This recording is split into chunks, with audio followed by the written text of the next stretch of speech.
Hi everyone. So కొంచెం background వెనకాల మారింది అనుకుంటున్నారు కదా.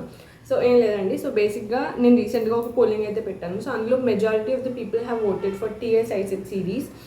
అండ్ సో ఈ టీఎస్ఐసెట్ సిరీస్లో ఏమేమి వస్తున్నాయో నేను మీకు బేసిక్గా చెప్తాను. నేను ఇందులో data sufficiency, communication ability most requested, data interpretation, logical reasoning, business terminologies, so ఈ అన్నిటి మీద సెపరేట్గా సిరీస్ అనేవి చేస్తాను. సో సిరీస్ అంటే యూజువల్గా నేను ఎప్పుడు ఏం రూల్స్ చెప్పినా, ఏం క్వశ్చన్స్ ఏం చెప్పినా అన్నీ ఓరల్గా చెప్పేస్తున్నాను. సో ఆ రూల్స్ యాక్చువల్లీ ఎలా అప్లై చేయాలి, ఒక పర్టికులర్ క్వశ్చన్ లేదా డిఫరెంట్ టైప్ ఆఫ్ క్వశ్చన్స్ని చూపించి దాన్ని ఎలా సాల్వ్ చేయాలో అనేది నేను మీకు ఇప్పుడు ఈ సిరీస్లో చూపించబోతున్నాను. So this is something different that I'm doing now.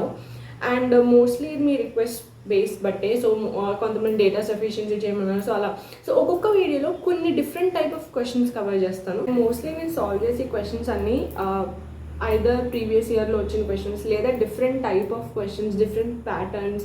So like logical రీజనింగ్లో ఏమేం టైప్ మోస్ట్లీ ఆస్డ్ క్వశ్చన్, ఎక్కువ రిపీట్ అయిన క్వశ్చన్స్, ఇలాంటి టైప్ ఆఫ్ క్వశ్చన్స్ అనేవి సాల్వ్ చేస్తాను. అండ్ ఒక్కొక్క టాపిక్లో అండ్ ఒక్కొక్క వీడియోలో కొన్ని different type of questions cover చేస్తాను. సో అగైన్ నెక్స్ట్ వీడియోలో అలా ఒక 6-7 వీడియోస్ ఒక సిరీస్లో లేదా 10 వీడియోస్ ఇన్ అ సిరీస్, అలా డిఫరెంట్ టైప్ ఆఫ్ వీడియోస్ చేస్తాను.